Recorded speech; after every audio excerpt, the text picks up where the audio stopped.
Good day, sir. Viewers, as you're watching this program now, make sure you click on the like button, Bismillah, drop wassalatu your wassalamu comment, and ala also rasulillah. Da dai share this waɗannan program to mutane others. su Yes. ne wanda Explosive revelation.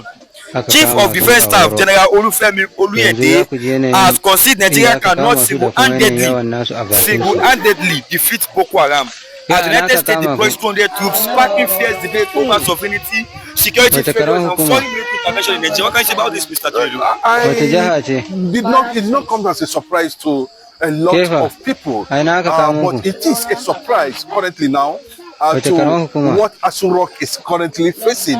It looks like the wace dream jiha, and the agenda nawa of ne the adadin northern naku, oligarchy, the Fulani hemisphere, the Sokoto Caliphate, seems kefa to be ma mai jan happy riga, when a this ina statement aka kamo actually ku, came from the wace chief karamar of hukuma ne, defense staff, Nigeria chief a of wace jiha ne, defense staff, stating it very clearly to that kun dai ji Nigeria as a adadin nation naku fa, can never defeat Boko to Haram kun ji dai again. gashi That gwamnatin all naku that they will be playing ta and kafurci hearing da ta about, karya ga tana taya Nigeria, mutane karya several ku ba ku wuce meetings, 30 ba ko 20 da wani between abu. the military hierarchy and the federal government, right from the days of, I want to say Jonathan Buhari, significantly down to Bola Ahmed Tinubu presidency, where they are saying they are always on top of the situation, or we are doing this thing, it will be seen, it will soon be a thing of the past. And to an extent, it was used as a campaign slogan by these leaders themselves before they even find their way to power. Some even say 24 hours, 3 months, that just give them power and they will be able to do that. Well, that is Nigerian factor, and that's Nigeria for you. But for the chief, you can see on different occasions, we have seen Bola Ahmed Tinubu, the president of Nigeria, coming out publicly, to tell Nigerians that he has, rejigged, or he has sacked, or he has reformed, or he has now employed, powerful military hands, within the leadership hierarchy that can actually handle the issue of insurgency in Nigeria. But surprisingly, like we have been hearing it before now, that the DSS boss, come out and told Nigerians to defend themselves. Danjuma said it very clearly. A lot of pastors are saying that, you have right to self-defense, and without knowing actually why is these people coming out at this point in time then, and they were saying it, Nigeria arm yourself, Nigeria go and defend yourself, like we have lost sovereignty. We have, what it means to be a sovereign nation, that, and when leaders begin to sound like that, that means what Goodluck Jonathan actually said has actually came to pass. You can remember during Jonathan's government, he said that Boko Haram are already in my government.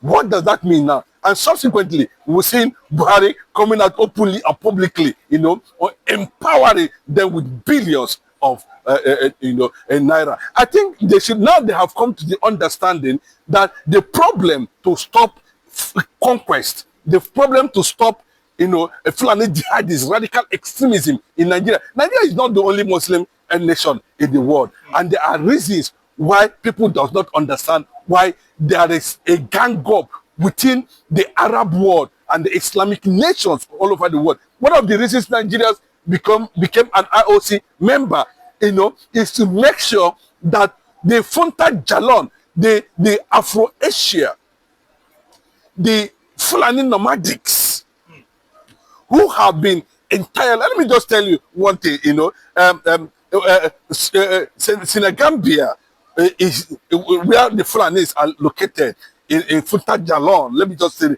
they are just like what we saw in Syria in those days, where a particular tribe is called Islam. No, there's a tribe that's called Islam in Syria.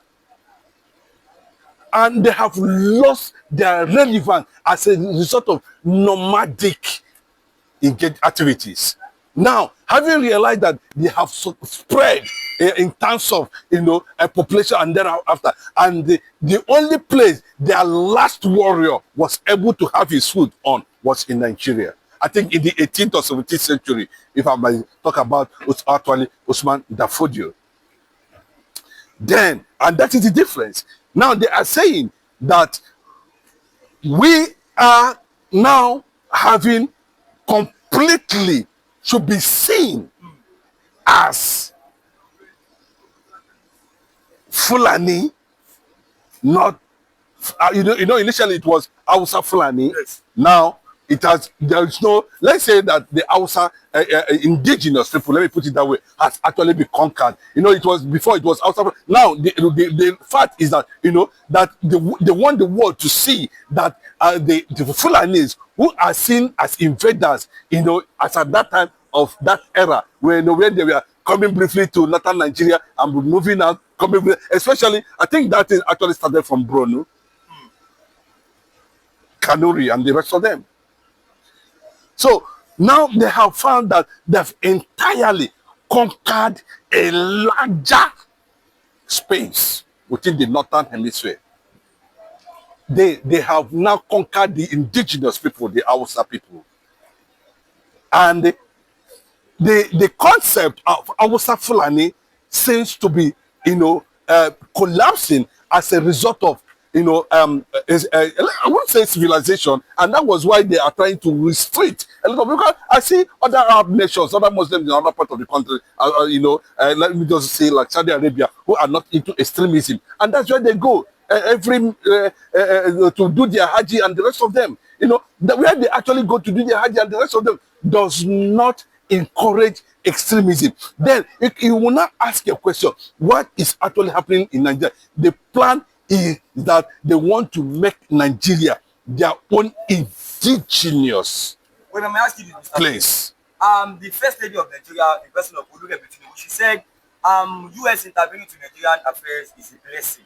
So we begin to ask, our authorities in Nigeria are they now admitting that without foreign military intervention, Nigerian lives and properties are not. Thank you very thank you very much for that beautiful question. But that is just the fact that is the revelation of this interview, where we are explaining that the collapse of Asurok, the collapse of leadership, the collapse of government, the collapse of the entire Nigerian hierarchy, military or otherwise, or even possibly in other parastatals, has been infiltrated by these scholars, extremists, disguising themselves as governors, as senators, as ministers, as whatever you may call it. They are virtually in the police, in the army, are everywhere.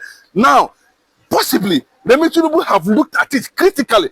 Maybe he has been able to have access to some classified information, while trying to find his way to lobby in United States of America. And he suddenly discovered that, this has actually gone beyond what his husband, Bola Ahmed Tinubu, who happens to be the president of Nigeria, is actually working on. Now, it wouldn't just surprise you that there's a Muslim ticket, and she coming from another angle now to tell you that, yes, this is a blessing.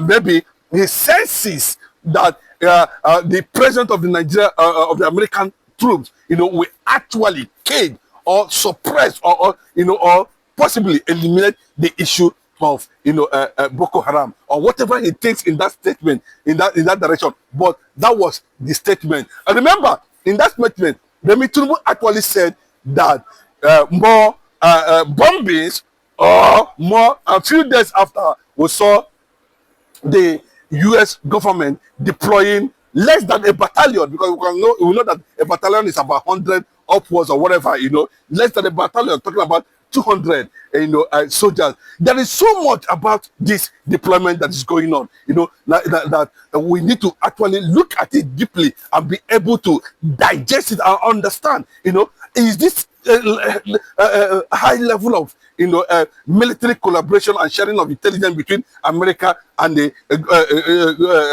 Nigerian government without a form of sabotage or whatever at the end of the day. But immediately the US troops came in, the CDS came out and said we cannot defeat Boko Haram, and Gumi is telling the whole world that you cannot defeat Boko Haram, that Boko Haram has become an ideology. So something that has become an ideology. I'm trying to tell you, why the likes of Gumi Ero fight them and all those people within that rank, are challenged, because we cannot hear any Hausa governor, we cannot hear any Hausa senator, we cannot hear any Hausa anything, meaning that, they have been completely, discharged, conquered, from anything that has to do with, government or representation in that direction. So what it actually means clearly now that, yes, we have come to stay, and we are going to make the Nigeria our own indigenous place, either by hook or crook. And the only way to do that, to defend themselves, is to instill fear of conquest, by first of all, weakening the Hausa communities, gripping militarily the Hausa communities, invading them, putting that fear. Then at a point where they feel that they've actually subdued them politically, economically, militarily, and otherwise, then they begin to advance to southwest. That is why they are currently hitting, Kwara consistently. After the collapse of Kwara now, they will now advance to possibly Osun, and that continues like that. So now the man is telling you that there's nothing to hide anymore. That even if the present president, gives an order, nothing happens.